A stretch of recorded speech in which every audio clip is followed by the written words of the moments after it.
Tamires do Resenhando Sonhos e hoje a gente vai falar sobre Mistborn, o Herói das Eras.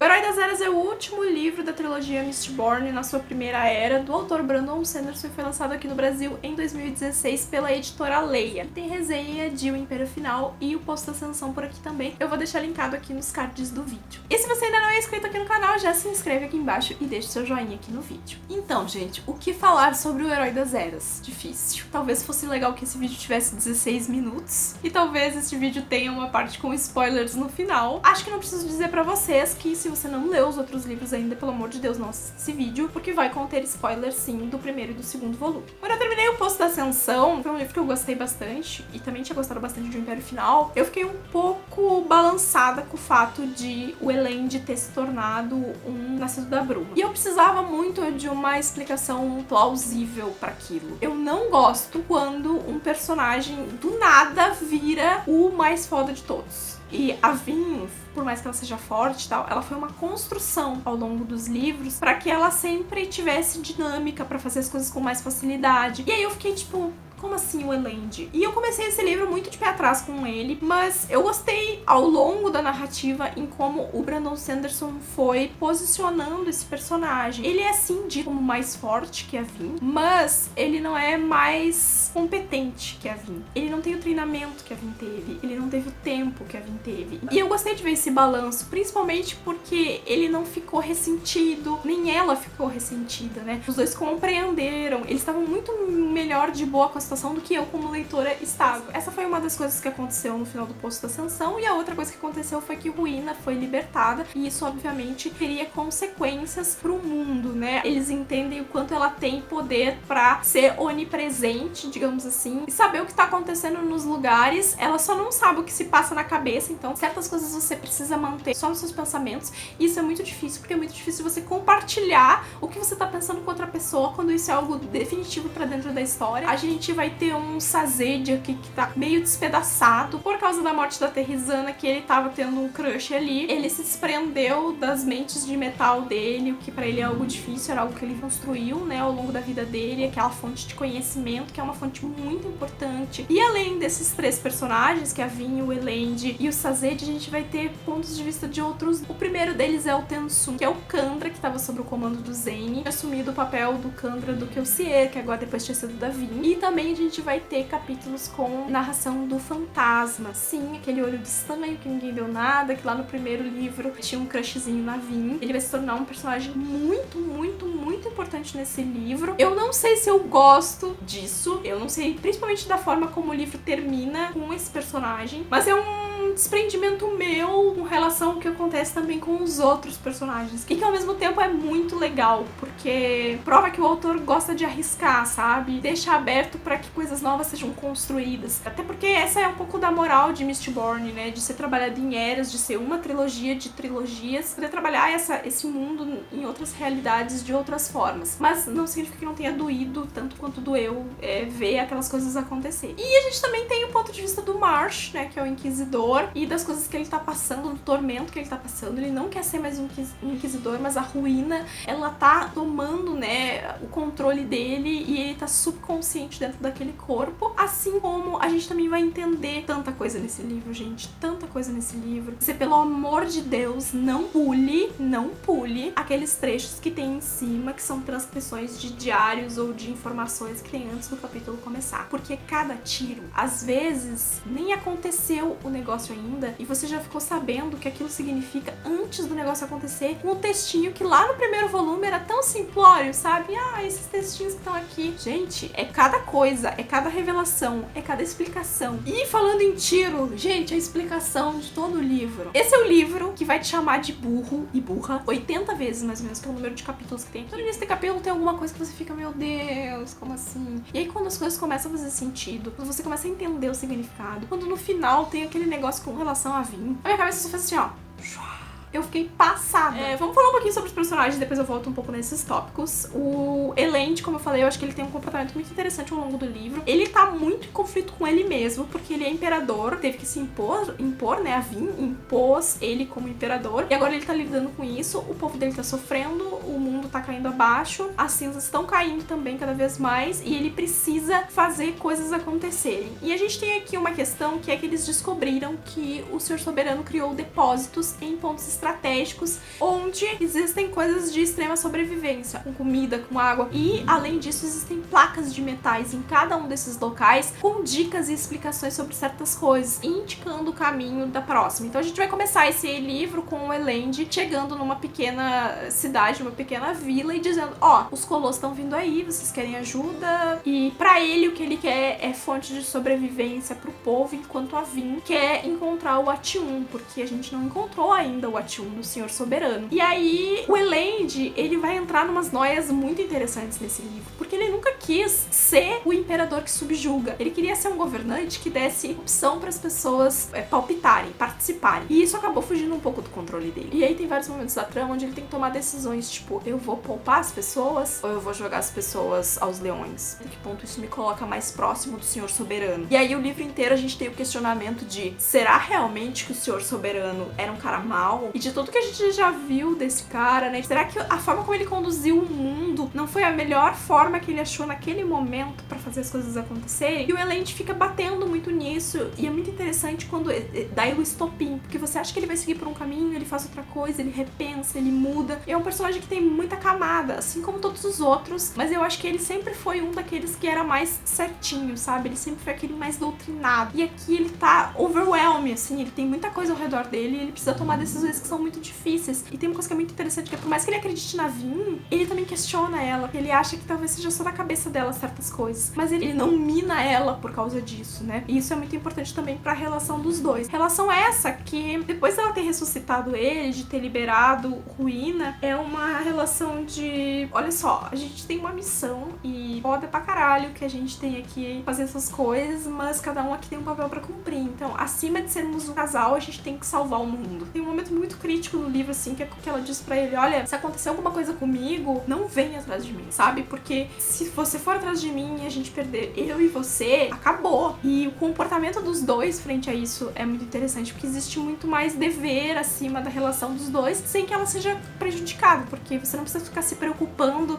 que a qualquer momento aquele casal vai romper, sabe? Que aquilo vai virar uma tragédia dentro da história, que aquilo tá consolidado. Então, esse aspecto eu acho legal. A Vin, ela tá com um peso enorme nas costas, porque ela liberou isso e ao mesmo tempo ela ressuscitou o Elend, ela não sabe muito bem o que tudo isso significa. Ela tá seguindo, né, um caminho, uma coisa ali, e ela tem uma missão, né? Ela tem um dever que ela acha que ela carrega. E isso pesa muito na personagem, porque apesar dela saber que o Elend é poderoso, ela sabe também que ele não tá preparado pra lidar com tudo aquilo. Então ela precisa estar ali de alguma forma. O Sazed, ele traz a visão da descrença aqui, de não saber como se situar. E eu gostei muito de ver esse personagem fazendo isso, principalmente as constatações que ele tem no final do livro. Ele ainda tá meio buscando uma religião, mas ele já desacreditou disso. E aí no final, ele chega a uma conclusão tão interessante e tão relevante. E eu, por exemplo, que tava lendo As Brumas de Avalon, enquanto li esse livro, os dois livros meio que combinam essa questão da religião e é muito interessante. E isso é um troço que eu me pego pensando muito. Então eu entendi muito a moral desse aspecto da história e no fato de ele estar se sentindo confuso. Ele não conseguia crer em nada na sua totalidade, porque ele achava que tinha coisas absurdas ali no meio. E é mais ou menos como eu me sinto com relação a isso também. Mas ele é um personagem que sempre foi muito seguro e que ele precisa se reencontrar aqui, porque ele perdeu pedaços de si, não só nos metais que ele deixou pra trás, mas em outras coisas. Outro personagem que tá muito bem aqui, que os capítulos são ótimos, é o Tensum,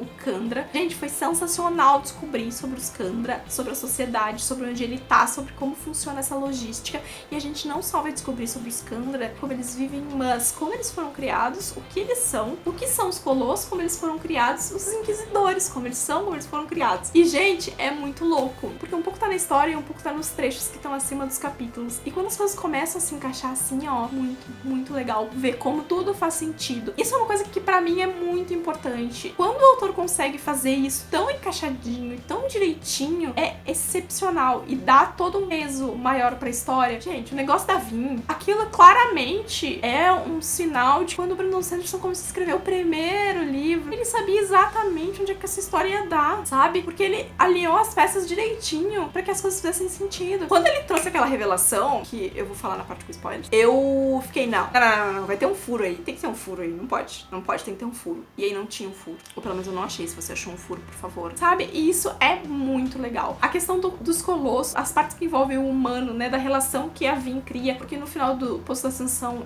ela descobriu que ela podia sim controlar os colossos com o poder da mente, né, ela podia ter o domínio sobre essas criaturas, e aí ela começa a criar uma relação com o humano pra tentar também descobrir como eles são feitos, né, a diferença entre o que é a ruína e o que são as brumas, né, o que era aquilo, o que tava lá dentro daquele poço. Eu acho que o livro, ele foi realmente pra fechar muito bem, pra encaixar todas as peças, e o final, por mais que tenha sido completamente agridoce, muito mais agrio do que doce, porque a gente perdeu muita coisa, foi um final, assim, que eu acho que poderia ter sido diferente, poderia, mas eu acho que não ia ter tido o mesmo impacto, sabe? É uma coisa muito... Caiu aquela bomba ali, você precisa agora aceitar, sabe? A gente termina o livro e a única coisa que a gente precisa fazer é aceitar essa história. Agora, se você estava assistindo essa resenha sem ter lido o livro ainda, eu vou pedir licença, porque vai rolar uma partezinha com spoilers aqui do final, porque eu preciso botar isso pra fora. E se você já leu o livro e for comentar aqui embaixo sobre o que eu vou falar, por favor, bota um avisinho de spoiler, dá uns enterzinhos, bota uns pontinhos pra não soltar nada que a pessoa não queira ler. E agora vamos falar com spoilers de alguns pontos. Primeiro de tudo, número 16. Eu acho que a coisa que mais me incomodou foi que o Elend, quando ficava sabendo de todas as coincidências do número 16, não tava dando muita bola. Só que é exatamente como a preservação queria que fosse, sabe? Não é pra ser coincidência, porque o número na natureza não se repete dessa forma. E eu achei muito legal essa inserção e a forma como isso foi construído. 16, o tempo que o Kelsier ficou na prisão. 16, a idade que ia vir quando não sei o que. 16, a porcentagem de não sei o que. 16, o número de dias. Muito, muito, muito legal. A hora que caiu a ficha que o espectro da bruma, a gente tem dificuldade. Espectro da bruma era preservação, que era o oposto de ruína, mas que o mundo tinha sido criado também com ruína e preservação, mas que ele tinha dado muito mais e que na verdade ele tava preparando tudo pra que não desse certo. Essas coisas, eu leio sorrindo livros que tem isso, porque eu acho muito, muito, muito legal esse tipo de construção. E aí eu nem vou falar pra vocês do brinco da Vin. Eu quero saber se alguém, mas sem mentira, se vocês não venham me mentir, porque eu duvido que alguém tenha pensado que o brinco da Vin tinha alguma coisa a ver com essa história até a hora que o cara lá da cidade devolve o brinco pra ela e ela guarda pra ela a história da mãe dela e ela não conta pra ele. Eu comecei a pensar sobre o brinco naquele momento, mas mesmo assim, gente, eu não cheguei nem perto de toda a logística do tal do brinco. De que lá quando ela era pequenininha, o Ruína entrou na cabeça da mãe dela, fez acontecer os bagulhetes, deu o brinco pra ela e que ela só conseguia ter acesso à preservação quando ela tava sem o maldito brinco. Gente, fiquei passada. O final de Mistborn é igual todo mundo diz que o George Martin faz com todos os personagens dele. Todo mundo morre. Sobrevivem, tipo, 3 personagens. E eu não sei muito bem como eu me sinto com o fato de que aqueles protagonistas que eu me apeguei tanto, por exemplo, a Vin, e lá no primeiro livro que eu Kelsier, e agora nesse terceiro o Elend, eles não são as pessoas que vão conduzir o mundo, sabe? Que eles lutaram, e não vão ser eles que vão ver o negócio florescer, sabe? Que foi o Sazed. Meu, o Sazed, lá no começo, o cara que servia única e exclusivamente pra doutrinar a Vin. O cara que buscava a religião o tempo inteiro virou Deus. Eu acho isso tudo muito legal e muito surpreendente, o quanto a história dá um puta giro, sabe? De pegar aqueles personagens que lá no começo do livro pareciam completamente dispensáveis e trazer ele a um ponto de protagonismo. Então quando acabou o livro, eu tava assim, ó, gente, como assim? E o negócio das estacas, da alomancia, da feruquimia e da hemalurgia, da quantidade de estacas, de você usar a estaca pra pegar o poder da pessoa, da forma como os colossos são feitos, da forma como os Kandras são feitos, os inquisidores são feitos, o fato do Atium ser o corpo da ruína, né, de ser o que faltava, toda aquela doença, né, do mal das brumas, na verdade eram as brumas tentando ajudar. As cenas do Demox, eu ficava com a peninha dele quando ele fala que o Kelsier nunca escolheu ele, né, que o Kelsier quando apareceu, não apareceu pra ele, e aquela cena onde ele, mesmo que ele fala que ele sabia que era o Kandra, né, do quanto ele é devoto, do quanto ele acreditava naquilo, e depois dele tá devastado porque ele acha que ele tava sendo punido bonito pela fé dele. Eu não sei, gente, esse livro é um livro que é muito sobre a fé, né? Principalmente pelo jeito que o Sazed termina, pelo fato de que ele abandona um negócio só pra depois chegar à conclusão de que sim, sabe? Todas as religiões, elas têm coisas em comum, e é essa coisa em comum que sustenta o fato de que talvez uma entidade maior possa existir, sabe? Porque essas ramificações, elas são criadas baseadas nas expectativas das pessoas que as criam. E é uma trilogia densa. Apesar de eu gostar de cada passo da história, algumas coisas eu acho que poderiam ter acontecido um pouco mais rápido, mas eu não acho que a série precisava ser reduzida ou que precisava ter menos páginas. Eu acho que, por mais que eu sinta um pouco disso, eu acho que toda a conclusão, o fechamento foi do jeito que precisava ser, e talvez se tivesse sido diferente, eu obviamente teria um sentimento diferente, mas talvez não ficasse tão bom, porque não seria tão diferente. Ver um mundo novo nascer, sabe? E aí abrir as portas, obviamente, pro Brandon Sanderson fazer o que ele quer fazer nas outras eras, né? Que é trazer um mundo evoluído, tecnológico, enfim, com a inserção da alomancia e dessas outras magias que são envolvidas aí. Eu acho, inclusive, que eu vou fazer um vídeo falando um pouco mais sobre o que esperar das próximas eras. E o meu sentimento total de finalização dessa série, satisfação. Quero muito ler outras coisas do Brandon Sanderson. Ele virou um autor que tem um lugar especialzinho ali no meu coração, na minha coleção também, apesar de eu não ser a maior fã de Coração de Aço. E conta aqui embaixo nos comentários o que você achou sobre essa trilogia, e eu acho que vale super a pena, sim, dar uma chance pra essa história. Então é isso, se você gostou do vídeo, deixa seu joinha aqui embaixo pra me ajudar na divulgação, se inscreve no canal se você ainda não é inscrito, e a gente se vê no próximo vídeo. Tchau, tchau!